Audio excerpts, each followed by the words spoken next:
Olá, boa noite, saudações bactinianas. Então vamos chegando aqui, mais um encontro hoje, a nossa sequência com a Jane. Para quem já estava, né, acompanhando, já sabe. Quem está chegando agora, não se preocupe, que a gente vai situando. A gente veio falando sobre a linguagem, né? A linguagem verbo-visual do tarô. Olá, sejam bem-vindos, bem-vindas. Esses minutinhos iniciais para a gente ir chamando os amigos, né? Pessoas a quem o assunto possa interessar. Que hoje a participação eu vinha falando da Jane, então com a linguagem do tarô, né? Ontem a gente já iniciou esse papo, foi muito bacana, a gente pôde trocar impressões também sobre essa linguagem particularmente, né? Houve tiragem também das cartas para algumas pessoas que estavam aqui. E hoje, então, vamos dar essa sequência. Deixa eu ver. Aqui está chegando ela, já vou chamando. Chegando, vai dando um feedback, se puder, se tá vendo bem, se tá ouvindo bem também. Olá, Olá, boa noite. gente. E Tudo bem? aí, tudo tranquilo? Coisa boa, então. Tava aqui dando, nesses minutinhos iniciais, né, um pouquinho do Uhum. contexto. Então, entre Vozes 13, novamente com a Jane, literalmente, né, porque iniciamos esse bate-papo ontem, que já foi É, muito gostoso.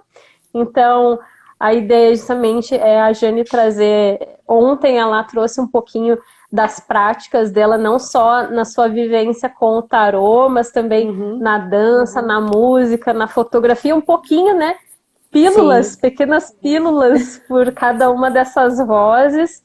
E aí a gente deu maior ênfase no assunto para o tarô. Então, a Jane já trouxe algumas leituras que a gente pôde ir acompanhando, fazendo a leitura juntos, fazendo dessa conversa um momento que a gente possa perceber, né, as relações, as conexões entre uma carta e outra, né? E hoje justamente a gente vai enfocar e aí eu vou entregar, né, a palavra para esse momento da palavra para Jane para que ela possa então trazer a sequência, né? Como é que uma carta sim. se conecta à outra, como é que se dá essa relação para que a gente possa passar por todas as cartas, né? Então vai ser algo muito rico. Ontem, só uma coisa que eu quero falar de início, para quem se interessa, porque acaba entrando um diálogo de Bakhtin e Jung, né? Então, esses dois Isso. autores que a gente vai vendo que tem relações pela forma de conceber o mundo, as relações, e aqui, quando a gente fala isso, a gente situa muito num lugar de entender os nossos processos, né, não como algo fragmentado em nós, né, as partes que não se comunicam, e a gente entender essas várias partes de nós, por exemplo, mente, corpo, espírito, tudo tá tudo conectado, né? E nós também não somos seres em isolamento, né? Isso Independente da aí. pandemia, estamos em isolamento social, mas a gente está sempre se relacionando, né? Nem que seja com Sim, o nosso próprio eu, né? A gente falou das questões de luz e sombra também, que é um diálogo bacana que a Jane também estabelece com a Munira, né? Que a gente falou ali também. E hoje, então, tudo isso vai estar encorpado aqui nessa leitura das cartas. Então, obrigada, Jane, mais eu uma que vez, agradeço. estar aqui e a todos que vão chegando também. Então, hoje vai ser um papo, né? Você estava falando aí de falar como é que essas vozes todas, né, se relacionam. Então, hoje o que a gente vai olhar é justamente como que os arcanos, todos juntos, né, como que cada uma dessas energias, dessas vozes, como que elas em sequência contam uma história de como chegar. ao autoconhecimento e ao que o Jung fala que é a totalidade, né? Que é quando você consegue reconciliar todas as dicotomias, todas os polos opostos que você tem dentro de si, né? E isso é uma coisa muito bacana, porque é nessa hora, olhando a sequência dos arcanos nessa hora, que você percebe que eles te contam uma história. A gente fala que é uma história sem palavras, né? Porque a gente trabalha com as imagens deles. E também é um livro de páginas soltas, porque da mesma forma como se você olhar pela numeração você consegue organizar a história, mas também você faz a leitura deles separados, né? Então hoje vamos lá, vamos ver como é que é essa história. O que é a história que eu vou contar aqui? E aí, Marice, por favor, fique à vontade, porque isso é um negócio que sempre puxa alguma coisa da nossa cabeça. Se você quiser fazer alguma colocação aí, vai, me ajuda, Tá, vamos enriquecer tá. esse diálogo com essas pontuações. Essa história que eu vou contar, que a gente chama aqui que é a história do herói através dos arcanos maiores, é a história de um cara, um personagem, um deles, que no caso é esse aqui, que é o louco. Acho que tá dando para ver bem, né? Não tá com Uhum, reflexo, não. dá sim.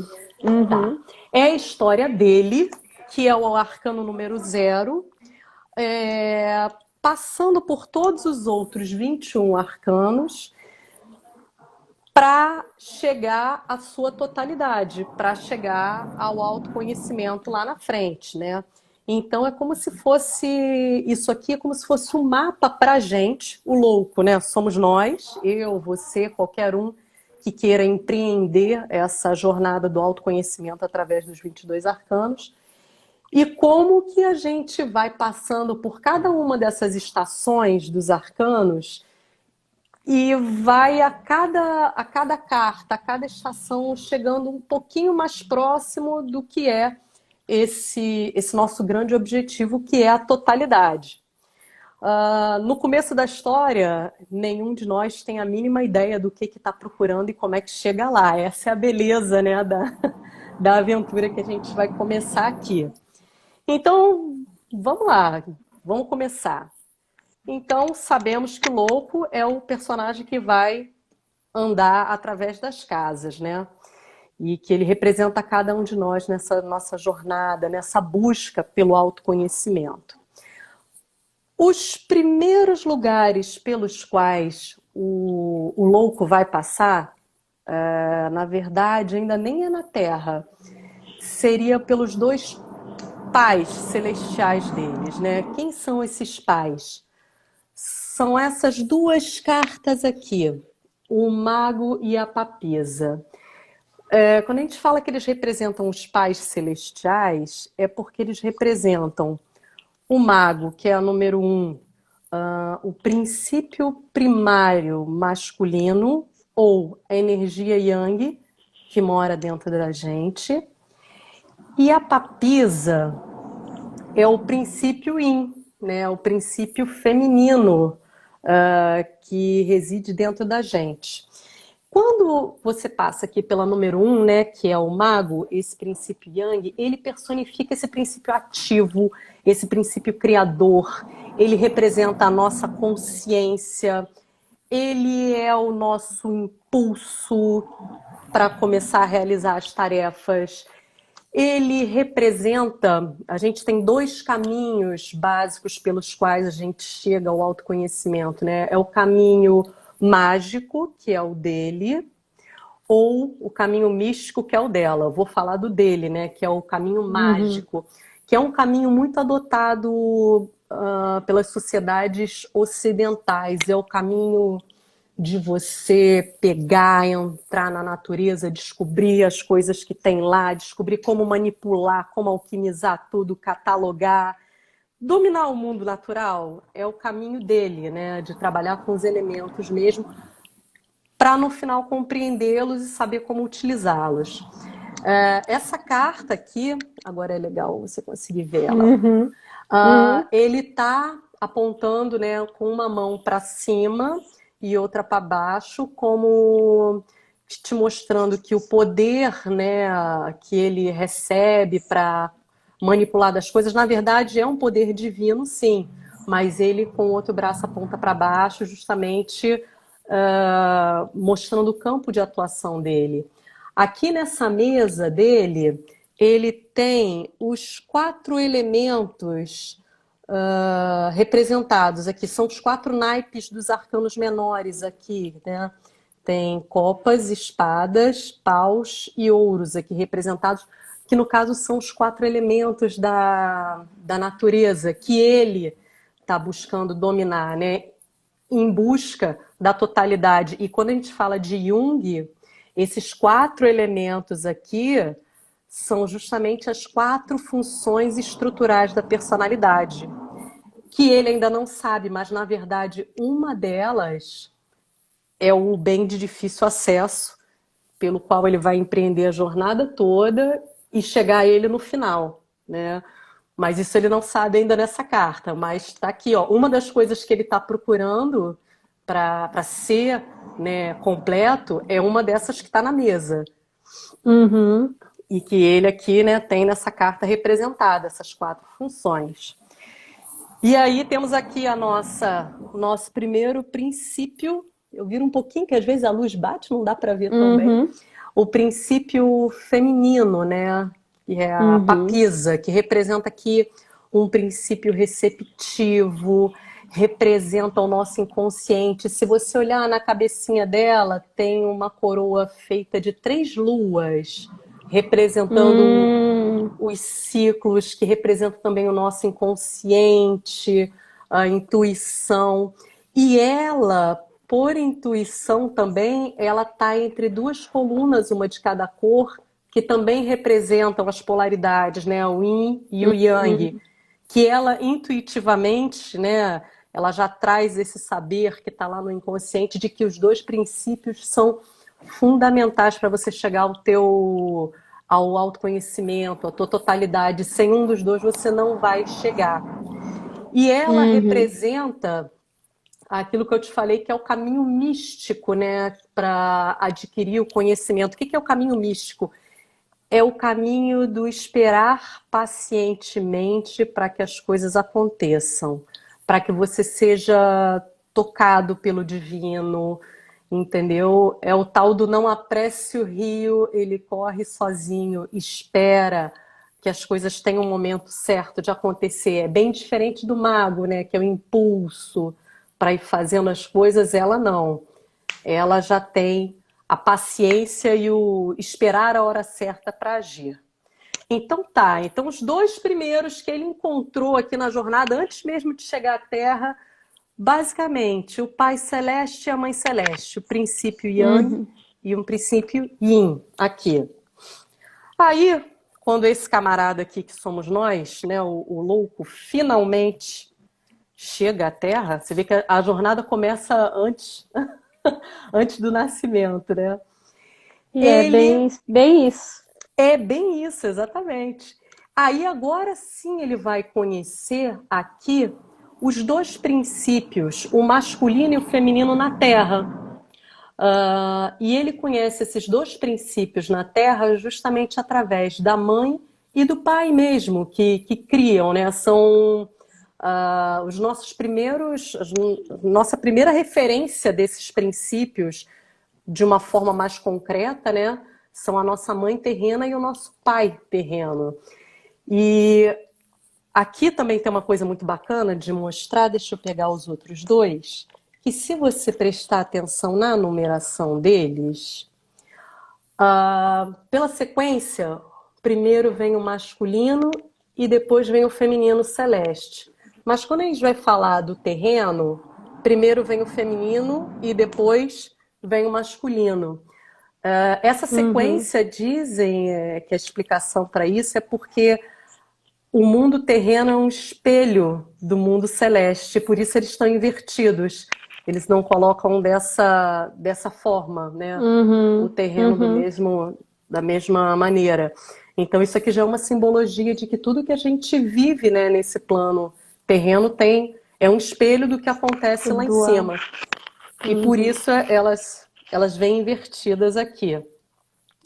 Então vamos lá, vamos falar do nosso princípio feminino terreno, a carta da Imperatriz. Essa carta, ela é a carta que representa criatividade e fertilidade. Criatividade e fertilidade, inclusive no sentido de dar à luz, literalmente, quando se trata da mulher, né? A mulher é o portal pelo qual todos nós acessamos o mundo terreno. Ninguém vem ao mundo sem ser através de uma mulher, né? Então, essa carta representa o nascimento de todas as coisas, representa inclusive as forças da natureza, as plantas, as estações do ano, tudo que nasce, literalmente, todos os frutos, né, que a gente pode produzir, a gente mesmo enquanto ser humano ou enquanto, né, ela, enquanto mãe natureza, são representados por ela. E é muito interessante que ela trabalha o tempo todo linkada com o princípio masculino, né? Que é o do pai, o princípio aqui da carta 4, que vai vir depois dela.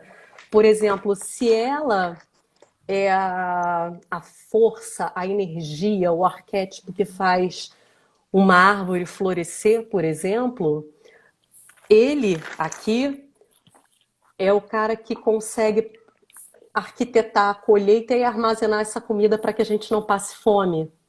Se a gente ficasse só, por exemplo, à mercê da mãe natureza, um ano poderia ter, sei lá, uma super safra aí de comida, mas isso não foi armazenado, isso não foi estruturado de maneira nenhuma, e no outro a gente poderia passar fome. Mas aí tem esse cara, que é o princípio que vem depois, é o masculino terreno, que é o estruturador, que arruma tudo, que pensa como é que vai coordenar, que protege a vida, que pensa nas logísticas para a manutenção dessa vida, né? Que é o cara que garante a segurança, a ordem, que começa a nos apresentar algumas regras de como é o mundo, como as coisas funcionam, né? É o arquétipo, literalmente, do nosso pai terreno. Então, esses aqui são as nossas referências, né, de yin e yang no nosso plano aqui terrestre, né, de como é que as coisas vão funcionar. Então, até aqui, a gente está sendo cuidado, alimentado, protegido e, claro, começando a aprender, né, como é que funcionam algumas coisas do mundo dentro do nosso próprio lar. O próximo estágio da nossa história, né, que é essa criança, esse louco que somos nós aqui, né, ele vai conhecer esse outro personagem aqui. Esse personagem, que é a carta 5, né, que é o Hierofante, ou o Papa, ou até o Sumo Sacerdote em alguns outros tarôs, ele é o cara que já empreendeu uma boa parte dessa jornada, é uma pessoa mais velha, né? E que está apta a nos transmitir conhecimentos que nós vamos precisar para enfrentar o mundo e para empreender a nossa própria jornada, né, do autoconhecimento. Esse cara aqui, ele é um professor, ele é o cara que ensina tradições, costumes. Ele pode estar numa escola, ele pode estar numa igreja, sim. Ele é o cara que vai preparando a gente para distinguir, por exemplo, o bem do mal e nos ensina também, por isso que tem uma relação também com a igreja, a confiar em Deus, né? Ele vai nos ajudando nessa relação com o divino. E aí você passa, né, a tua vida, boa parte dela, né, estudando, aprendendo na casa dos pais, na escola, na igreja, e até que chega uma hora que você vem parar nessa cartinha aqui, a carta de número 6 dos arcanos maiores, é a carta dos enamorados. Aqui é o primeiro momento onde você começa a se deparar com uma escolha que pode mudar a tua vida. Que escolha é essa? É justamente a escolha de sair da casa dos pais e começar a empreender o teu caminho. Por que que essa carta aqui, esse momento está na carta dos enamorados? Porque antigamente só fazia sentido você sair da sua casa, do lar onde você nasceu, né? Se fosse para começar a sua família, né? Hoje em dia isso é um pouco diferente. Mas antigamente, para você sair do lar dos seus pais e começar a sua vida e ter uma autonomia, né, digamos assim, como criador de uma família e poder decidir os seus próprios caminhos, as suas próprias escolhas, normalmente começava com isso, né? Com a constituição de uma nova família. Então, aqui é onde ele está começando a, peraí, olha, meu caminho é por ali, vou correr atrás do meu destino. Vamos lá, é a primeira grande escolha, é a primeira escolha que começa a te colocar nesse caminho para se tornar alguém que sabe quem é, literalmente, né? Que é o que a gente está buscando. Nesse tempo todo, até aqui, você foi preparado para começar essa jornada do autoconhecimento e da totalidade. Na verdade, até agora, Marice, esse cara que somos nós, ele não sabe exatamente o que que ele precisa achar para chegar a essa totalidade, mas beleza, ele está começando Uhum. o caminho, ele ainda vai tomar ciência disso, né? Agora, quando a viagem começa, literalmente, né, quando ele sai da casa dos pais, bom, saí, fiz a escolha, quero viver minha vida, vou lá, quero empreender o meu próprio caminho aqui. É a carta do carro, né? Que é uma carta que representa movimento, representa direcionamento, representa foco. Você acabou de pensar, pô, vou deixar a casa dos meus pais e vou atrás desse bem de difícil acesso. Ele nem tem consciência ainda do que é esse bem, mas tem uma coisa que move, né? Que vem desde lá do louco, né? Que o louco ele não sabe o que é, ele só é uma força que se joga, que vai. E nesse momento ainda é essa força que está impelindo ele para frente, né? E diga lá, diga.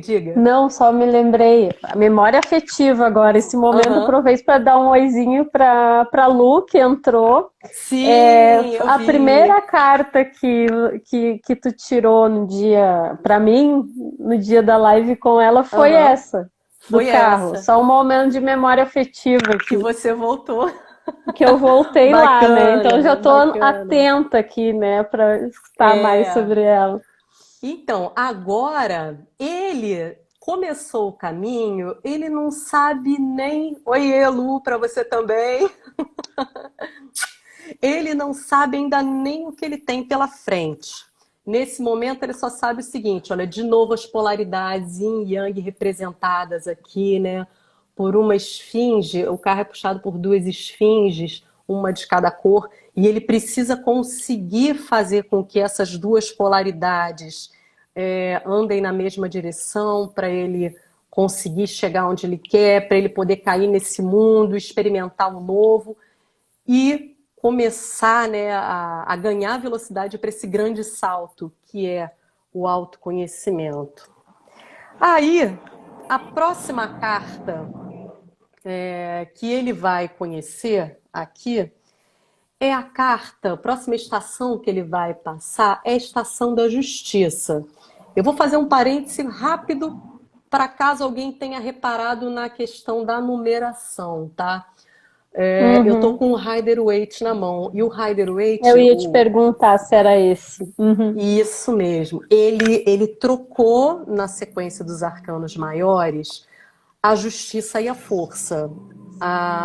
Porque ele acha que a carta da justiça, o autor, né, considerou que a carta da justiça, por ser uma carta de equilíbrio, deveria ficar na 11ª posição, que é a posição do meio, né? Se você considerar que são 22 arcanos. Uhum. Mas, a título de jornada, é, essa carta voltar à sua posição original, né, na qual ela foi concebida, que é o oitavo lugar, faz super sentido, porque a primeira coisa que precisa acontecer para esse ser, esse herói, esse louco que representa a todos nós que caiu no mundo, é o seguinte: ele até agora, ele sempre soube como é que funcionavam as coisas na casa dele. Ele sempre soube como funcionavam as coisas na escola, mas nesse momento ele está sozinho e ele precisa aprender as regras de como funciona o mundo. Senão ele não vai sobreviver aqui. Ele precisa começar a entender que, diferente do mundo, né? Até a mãe da gente fala muito isso, né? Que ó, você acha que aqui em casa é ruim, quando você sair, você vai ver como é que é o mundo lá fora. Quem não ouviu Fato. isso da mãe, né? E é literalmente isso. Você acha que a sua mãe e o seu pai são chatos, são, né? Ficam ali te pegando no teu pé, que é difícil. Você experimenta cair no mundo para você ver como é que a vida vai te bater doído, né? Então é uma Uhum. das primeiras coisas que você precisa aprender. Quais são as regras do mundo lá fora e assumir as suas responsabilidades, né? E Uhum. assumir as suas responsabilidades não quer dizer aceitar qualquer coisa que joguem também em cima de você. É um passo muito importante do amadurecimento, né, do teu ego, você saber as responsabilidades que te cabem e que não te cabem. De você falar, ó, isso aqui, beleza, é culpa minha, eu vou resolver, isso é minha responsabilidade, eu preciso tomar isso para mim. E estabelecer o limite de não, isso aqui não é meu, não. Isso aqui Uhum. é problema de outra pessoa, responsabilidade de outra pessoa. É você aprender a ser sensato e equilibrado. É o que a Lu tá falando aí, ó. O Uhum. mundo não é colo de mãe, gente. Não. Exato. Aqui a coisa muda radicalmente. Você precisa aprender. Não é mais pelo amor, é pela dor até, né? É, Se é. você não andar na linha ali, nossa, a vida É sair do ideal, né? Sair sair do dos ideais ideal. que a gente mesmo vai construindo, né? Sim, Para sim. uma visão mais concreta para a vida, né? É isso aí. E onde a gente possa se desenvolver. É a justiça, né? É a Essa justiça, carta. exatamente. É isso Outra aí. memória afetiva e linkando com uma coisa que a gente falou ontem, que é a sincronicidade, né? O Carta da Justiça me fez lembrar, eu gosto muito de tarô, astrologia, enfim, sou bem Uhum. bruxinha também. O mapa Aham. explica, né? A gente É, falou ontem, né? O pois mapa é. explica. E aí, sempre no meu ano novo pessoal, que é o meu aniversário, eu faço uma tiragem para mim. Eu não sou especialista, não trabalho com isso, Uhum. mas gosto, me interessa. Então eu vou, busco informações, né? Aham. Tiro a carta e vou atrás das informações. E aí eu me lembro que no ano passado, no meu aniversário, saiu assim, ó, eu tirei uma vez, aí eu tinha dois tarôs, né? Então eu tirei uma Uhum. vez com o tarô e na segunda vez saiu a mesma carta e era a justiça. Gente. E foi um momento que justamente eu me senti mobilizando muito essas características todas que tu tá falando aí. Foi bem significativo para mim, assim. Pois é, Então, você tava naquela estação, né? uhum, tava naquela estação. Então, me lembrei da sincronicidade, assim. Como é impressionante isso, Bacana. né? A gente tirar uma carta e dizer, não, eu vou tirar uma outra para ver o diálogo que faz e tal. E aí E era a mesma. conversa. Nossa, E não, e olha, elas é um conversam, elas reforço, conversam. né? Um tapa na cara, né? Exatamente, assim, tá piscando a mensagem, né, em caixa alta para você. E Exato. aí, ó, depois daquela carta da justiça, vem aquela carta do Roger ontem, aqui, ó. Ó, A carta do exato. mestre interior, a carta do eremita, né? Através, até muito, né, através dessa coisa da justiça também, né, de você ter um senso do que é certo, do que é errado, do que é bom, ruim, do que é responsabilidade, do que não é.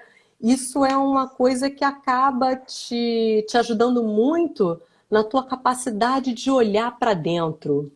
E nesse momento do eremita, é um momento onde o herói, ou no caso nós, né, a gente se volta muito para dentro e é um momento onde a gente realmente começa a perceber quem nós somos pela primeira vez na vida, né? E não quem disseram que nós somos, que a gente passa a vida inteira ouvindo, né? Quem a gente é. Todo mundo, enquanto é criança, ouve, você é comportado, você é bonzinho, você é estudioso, você gosta disso. Mas, na verdade, você saber quem realmente você é uma coisa que demanda alguma maturidade e, principalmente, demanda olhar para dentro, né? E é esse olhar para dentro e ficar em silêncio, né, que a gente falou ontem, você conseguir silenciar o exterior é o que te faz esse sábio te entregar o presente do conhecimento, né, de você conseguir realmente falar, nossa, sou eu, isso sou eu. E aí volta naquela questão que eu falei ontem, que é um dos maiores problemas que a gente vive hoje, que a gente não consegue se desligar. A gente vive num momento de tanta estimulação, de conexão, de fazer mil coisas ao mesmo tempo, que está cada dia mais difícil a gente conseguir silenciar um pouquinho para ouvir a voz, né, desse camarada. E aí vem uma coisa do Jung que é muito bacana, se você tiver um contraponto do Bakhtin, eu vou gostar, que ele fala assim, que cada vez mais pessoas no mundo morrem como cópias, porque não conseguem silenciar e ouvir a sua voz interior para poder chegar e descobrir quem são, né? O Jung fala que o nosso talento natural, enquanto seres humanos, a gente tem um talento natural para imitar. Né? Mas que esse talento para imitação é o mais perigoso para a nossa individuação. Se ele é muito importante para as nossas relações concretas aqui, né, esse nosso poder de imitação, ele, por um acaso, é o mais nocivo quando se trata de individuação. Então, aí fica uma coisa que é paradoxal, né? Como é que você precisa achar uma medida difícil aí, né? Se ao mesmo tempo viver em sociedade é você aprender uma série de regras e se comportar de determinadas maneiras, né? E poder se encaixar em grupos, mas por outro lado é perigosíssimo para a individuação, né? Essa especificamente é uma colocação do Jung sobre esse arquétipo aqui do eremita. O que Eu ela acho falou? que eu tenho. Eu ia ler o comentário da pandemia. Lua. Acho que essa pandemia trouxe para quem está nessa busca encontrar seu verdadeiro eu. Exato. Facilitou, né? O Facilitou. silêncio. Nos obrigou né? Entre aspas, assim, mas é um pouco isso, né? A gente saiu daquela zona de conforto que a gente estava vivendo naquele caos, naquele turbilhão. E aí, de repente, a gente tem que todo mundo se readaptar, se redescobrir de alguma maneira, reinventar os modos de se relacionar consigo mesmo, inclusive. Né? Então, aparentemente, coisas que não nos afetavam passaram a afetar, porque aí elas se tornam mais visíveis, né? E eu acho que isso também, né, o link com o Bakhtin, essa característica que tu falou, eu aqui, né, pensando... Uma possibilidade é quando o Bakhtin fala sobre o projeto enunciativo. Né? Talvez, fiquei pensando que pode ter essa relação. Porque, por exemplo, o Bakhtin abre essa possibilidade de a gente pensar... por exemplo, vou dar um exemplo bem básico. Né? Se a gente vai escrever um texto, tá? Sobre o mapa astral que a Lu faz, por exemplo. Tu recebeu o teu mapa, eu recebi meu mapa. Nós vamos estar falando sobre o mesmo tema, o mesmo assunto. Mas a tua forma de falar é toda especial, e a minha também. Essas duas formas vão diferir. Então, o Bakhtin fala sobre os modos de dizer, né? O projeto enunciativo, esse projeto arquitetônico, é essa arquitetônica que a gente vai descobrindo como circular por ela, pelos dizeres, né? Aí pode ser verbal, visual, aí a gente está pensando a linguagem verbo-visual do tarô, né? Sim. Cada uma tem a sua particularidade. né? Se as relações são inevitáveis, é a nossa forma de se constituir no mundo, né? Eu e o outro, né? Não em isolamento. Então, cada um de nós tem um modo particular. E é esse modo particular que a gente precisa ver como essa potência, né? Que cada um tem algo Sim. muito especial para contribuir. Quando tu fala das Isso cópias, aí. né? É um pouco isso. Se a gente não se permite experimentar e desvendar aquelas vozes, né? As nossas diversas vozes, né? E vai um pouquinho do que a gente falou ontem. É muito esse lugar, né? A gente fica num quadradinho, né? Nos quadradinhos de nós Sim, sim, mesmos. E se a sim. gente se explora, né? Se permite, se experimenta, aí a gente pode acessar essa arquitetônica potente, E aí a particular, gente dá o especial. nosso DNA no discurso, na Exato. verdade. Assinatura, né? É a Isso aí, isso aí, assinatura isso aí. autoral, né? Que a É gente isso aí, precisa é isso aí. desenvolver em todos nós, no nosso trabalho, na nossa vida, não só nas relações profissionais, né? Exatamente. É mesmo é Hum. aquela história, mesmo que eu e você a gente desenhe a mesma coisa, olha, nós vamos desenhar a mesma É. paisagem. A minha vai ser completamente diferente da tua e o discurso Hum, dessa maneira também. A é. gente pode falar da mesma coisa, mas a nossa individualidade, né? A gente dá o nosso DNA ali nas palavras, né? Cada um dá a Uhum. sua concordando ou não, mas o importante é cada um dar o seu DNA, né, naquele discurso. E isso eu acho que é uma das coisas importantes, é para a gente não ser cópia, é não simplesmente repetir Exato. Não é só algo que a gente já reprodução, tenha. né? E isso aí, Não é é a gente produção e construir. reflexo. É É isso. a gente poder produzir, construir e refratar, né? Esse espaço para É, interpretações. E isso requer isso. essa subjetividade que vem através da intersubjetividade, justamente da relação, né? Das relações. Isso aí. Só aproveitando que eu vi que Ah, A Andrea não tá aqui, é a Lu. Ó, voltar-se para dentro, ou tu olha para si por bem ou por mal, assim. a pandemia, Bem né? isso. Tipo, O vai ficar em Roger, casa. realmente, o caos se tornou nossa zona de conforto, ao passo que É. somos ensurdecidos pelo silenciar. A Lu, todos somos gênios em algum ponto, basta canalizar energia potente, por isso o autoconhecimento fundamental, É colocar a isso. alma em algo que faz toda a diferença em tudo na vida. Boa noite para quem Exatamente. está chegando. É isso aí. Então, vamos seguir aqui, ó. Vamos Depois seguir. do Eremita, quem chegou aqui é a carta de número 10, a carta que é a roda da fortuna. Nessa jornada do herói que é a nossa, essa carta representa o oráculo para qual o herói faz a tão importante pergunta: qual é a minha tarefa? O que eu tenho que fazer? É só aqui na 10ª estação da viagem que ele vai ter a resposta, que a resposta do oráculo é: vai atrás do bem de difícil acesso. Então, quer Olha. dizer, agora na 10ª estação é que ele, depois de conseguir olhar para dentro, né, dele aprender a ter responsabilidades, o que é meu, o que é do outro, como é que funciona o mundo, saiu na vida, beleza, olhou para dentro, começou pela primeira vez a tomar pé de quem ele é.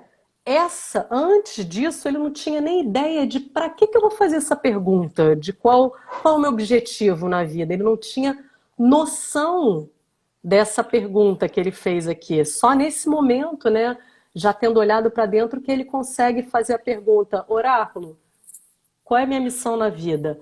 Sua missão na vida é buscar o bem de difícil acesso. E aí, quem é o tal do bem de difícil acesso, né? O bem de difícil acesso, para quem quer chegar lá no final da jornada, a totalidade, é a quarta função. De acordo com Jung, nós temos 4 funções que são estruturais, né, para a nossa personalidade: pensar, intuir, perceber e sentir. Todos nós, até aqui nesse momento, todos nós vamos ter 3 funções que vão estar relativamente bem desenvolvidas. A quarta, nós jogamos lá na sombra do inconsciente. E aí é o que a gente fala, que na sombra não tá só coisa ruim. O que a gente precisa para a totalidade, a gente empurrou lá para baixo, para aquela sombra. E essas funções, elas têm uma relação que é o seguinte, elas são, por exemplo, o pensar é oposto ao sentir. Se a função principal de uma pessoa, a pessoa fica com 3, uma vai ser principal e 2 vão ser auxiliares. A oposta principal é a que está lá embaixo, é que você precisa ir atrás dela para você conseguir chegar à sua totalidade. Então, quer dizer, o cara acabou de descobrir que agora precisamos ir até o reino do inconsciente, né? Lá da nossa, onde está a nossa sombra, para poder buscar algo que faz parte, né? E para poder nos completar e a gente chegar a essa totalidade. Então, vamos começar a empreender esse caminho através, né, da nossa sombra. Agora, chegamos aqui à carta, que nessa viagem que está com o número 8, mas lembra aquilo que eu te falei da troca, né, da força com a justiça. Então, a força, ela está aqui na 11ª posição, por conta daquela explicação que o Rider-Waite trocou, né? Enfim, chegamos na força. O que é a força?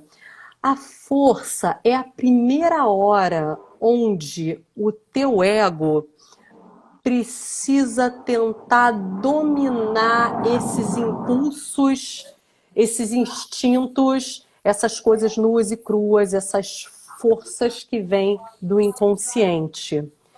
E por que só aqui no meio do caminho isso acontece? A explicação do Jung para isso também é que o inconsciente é uma coisa poderosíssima, que se seu ego não tiver minimamente estruturado, ele vai ser engolido pelo inconsciente.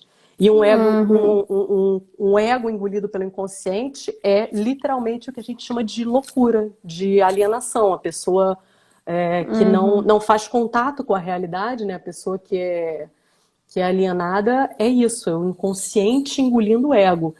E o inconsciente é muito poderoso. Por isso, só nesse momento da jornada é a hora que você precisa entrar em contato com essas forças e amorosamente dominá-las. É o momento em que a tua consciência precisa encontrar a posição certa perante o inconsciente, que não é reprimir, é mediar e deixar saber a hora de cada um falar.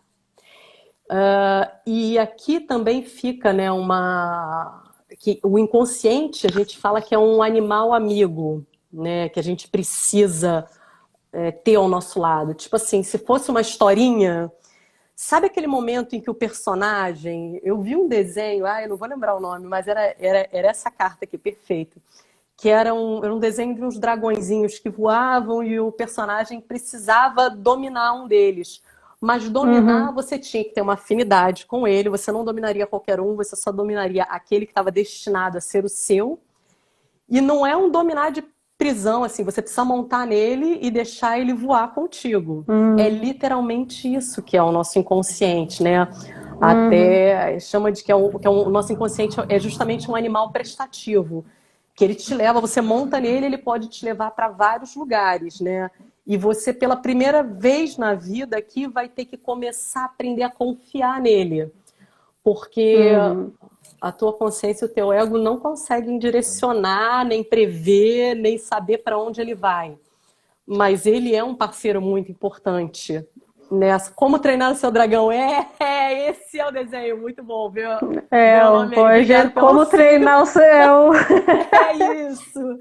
A pessoa que fica vendo tarô e desenho animado ao mesmo tempo. Mas é exatamente esse aí o desenho. Obrigada, Roger. Valeu pela lembrança aí no nome.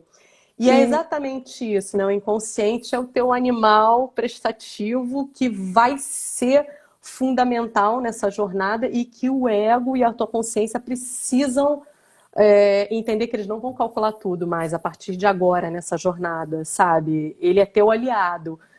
Você só precisa entender que você é o ponto de ligação, o ego, né? O ponto de ligação, o consciente é o ponto de ligação que vai administrando. Opa, aqui eu preciso deixar ele fluir, ele me levar.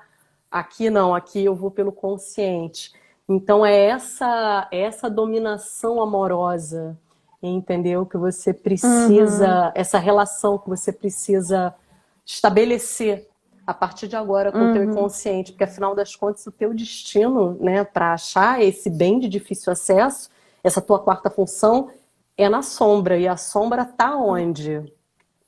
Tá lá no inconsciente, né? Se você... Para isso a gente tem que perder o controle, né? E é algo que a gente não lida bem, né? A nossa tendência é a rédea curta, né?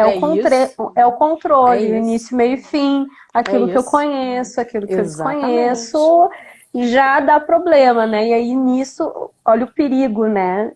Disso. O quanto que a gente se priva. Aí anda naquele até paradoxo que a gente falou ontem, né? A gente muitas vezes se priva da nossa própria luz, né? Com medo do que uma sombra pode aparentar, porque a sombra ela não é esse diabólico, né? A sombra é tão natural quanto a luz e nos habita, né? A gente poder fazer esse acolhimento, né? Que a gente veio falando ontem e acaba reforçando esse pensamento, porque ele precisa também, né, fazer parte das nossas problematizações, dialogar sobre isso, né, a importância da gente se enxergar melhor. E aí, aproveitando só o linkzinho, vi que a Lu colocou, né, sobre os 4 aspectos lá, né, pensar tem a ver com o elemento ar, Gêmeos, Libra e Aquário, e sentir, aí ela falou Câncer, Escorpião e Peixes, né? Com água, o elemento água. É isso aí. Então, acho só legal, adoro, né, essas relações todas, e é justamente disso que a gente veio falando ontem, para quem não estava, também dando essa situada. É ótimo que isso esteja acontecendo, e a Lu também trazendo o olhar da astrologia junto com o tarô aqui, é justamente essa concepção, né, de enxergar a nós mesmos e o outro nessa potência máxima, né? Quanto mais elementos a gente tem para fazer essa leitura de nós mesmos e do outro, né, mais a gente consegue ser feliz, né? Ser mais feliz, ser mais realizado, e então só para fazer esse linkzinho, assim. E ó, vou fazer um link com a tua primeira frase. Você falou, né, que às vezes a gente precisa perder o controle.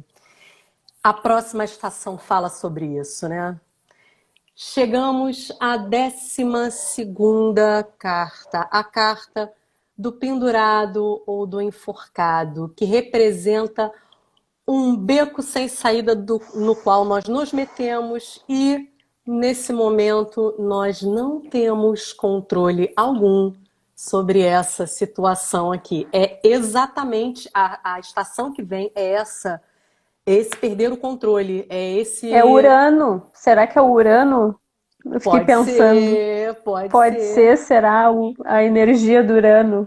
Não é? E essa carta fala o seguinte, é que quando as coisas estão invertidas, porque parece que ela é assim, né? Eu sempre falo, assim, a maioria das pessoas, se pegar sem prestar atenção e não conhece, quer pegar ela sim. Mas é que quando as coisas estão invertidas, os valores estão invertidos, né? As coisas terrenas estão acima das coisas espirituais, é um dos significados dessa carta. A gente fica assim, a gente fica preso e a gente não consegue resolver as coisas, entendeu? Essa carta aqui, ela nos obriga a pensar. Você está preso aqui, você não consegue fazer nada senão, enquanto você está de castigo, pensar um pouco sobre a tua vida. E essa carta aqui, ela representa para nós, quando a gente pensa na nossa linha do tempo, da vida, é tipo a crise da meia-idade que a gente tem, né? Aí eu separei aqui uma do Jung também sobre essa carta, que ele fala o seguinte: até mesmo as pessoas mais esclarecidas e preparadas em todos os sentidos não sabem nada sobre o processo das mudanças psíquicas da meia-idade. Tinha que existir escola para quarentão, porque hoje em dia a religião só não oferece apoio suficiente para que a gente possa entender o que começa a acontecer nessa fase da nossa vida, né? Então, assim, Uhum. qualquer pessoa que esteja nesse caminho, nessa busca desse bem de difícil acesso, né, dessa quarta função que está enterrada lá embaixo no nosso Uhum. inconsciente para chegar à totalidade, qualquer um que esteja nesse caminho para chegar à totalidade, não consegue escapar dessa suspensão característica representada aqui pelo enforcado, né? E o Jung fala também sobre essa carta que essa crise da meia-idade ela é despertada por três medos primordiais. Primeiro, o medo da destruição, né? Da morte, de acabar, ou até da ruína mesmo, não só da morte física. O segundo é o medo da solidão. E o terceiro, que ele fala que é o mais cabreiro de todos, é o medo de você duvidar sobre o sentido da vida. Porque ele fala que é o que, na verdade, a gente está menos preparado para responder, né? E que, na verdade, justamente entender o sentido da vida é o que nos faz conseguir sair daqui e seguir rumo a essa totalidade, né? Então, essa carta aqui, outra coisa, né, que ela nos faz pensar é que quando você está nessa posição, você precisa pensar, principalmente, ela já traz um anúncio do que pode acontecer, que depois dela vem a carta da morte, que é a carta de uma transformação total, né? E quando a gente fala de sacrifício nessa carta aqui, é que você normalmente precisa sacrificar expectativas que você tinha até esse momento aqui para poder continuar a tua viagem. Então, essa carta, Uhum. quando nessa visão, né, do teu caminho para a totalidade, é o sacrifício de crenças e expectativas que você tinha até agora para que você possa seguir e se libertar daqui para passar para a próxima carta, que é um dos nossos maiores medos, né? Que é a carta aqui da morte, né? Que é a carta que fala de transformação. É a carta que fala assim, olha, uma força qualquer se esgotou e a gente precisa agora se regenerar. É a carta que fala de dar adeus, é a carta que fala das despedidas às quais nós não podemos recusar, né? A vida traz para a gente despedidas às quais a gente não consegue se desvencilhar, a gente não tem escolha, a despeito, né, desse medo da destruição real, que seria a morte, digamos assim, física, né, ou simbólica, né, que é a destruição de algo que a gente tenha construído na nossa cabeça. Essa carta aqui é uma experiência de uma transformação profunda que, a despeito do medo que ela causa, até visualmente falando, essa é a hora que eu chego mais pertinho para ver se dá para ver, Uhum. Dá ah, sim. apesar de ter esse cavaleiro aqui da morte, né? Se você olhar aqui tem uma figura religiosa, né? E aqui em cima da figura religiosa tem um solzinho nascendo, né? Quer dizer assim, olha só, vai acabar, mas vai acabar porque, gente, confia, acredita na espiritualidade que vem uma coisa nova, vai chegar uma nova manhã, vem uma nova coisa aí para você, né? E essa carta aqui nos fala sobre despedida, que é o seguinte: para você conseguir fazer uma despedida, você precisa conseguir perguntar para uma situação, o que que ela tem para te ensinar, né? Para você poder seguir o teu caminho e ir para a próxima estação da jornada, é muito importante você conseguir essa resposta. O que que essa situação que acabou exigiu, pediu de você, sabe? Sem essa resposta você não vai conseguir seguir o caminho. E isso é o que faz com que você se desapegue e você continue. E também se desapegar das situações antigas, gente. Eu falo que tem uma maldição na despedida dessa carta, que é o seguinte: se você não fizer direito, você nunca sai dela. Você se despedir, você se desapegar de de uma situação requer atenção a ela. Não é sair correndo de uma situação sem fechar a porta direito e partir para a próxima, sabe? Sem querer olhar para trás, sem querer entender o que passou, o que aconteceu. Cada vez que você nega uma despedida, cada vez que você nega um desapego, você sempre fica preso nessa situação. Então, para você vencer essa etapa, são as coisas que você precisa fazer. São se despedir com a atenção do velho, sem já estar de olho no novo, e conseguir entender o que essa situação que acabou aqui trouxe para você, para que você não fique sempre preso entre a carta do enforcado e a carta da morte, né? Você conseguir se despedir da forma correta, né, de determinados ciclos. Que eu acho que essa carta assim, é sensacional. Fala. Essa carta chegou na hora da despedida, da gente se despedir na hora certa. Como se despedir do jeito certo vai ser assim. Eu te convidando, né, pra gente fazer um fechamento e a gente vê como é que você segue, mas vai cortar.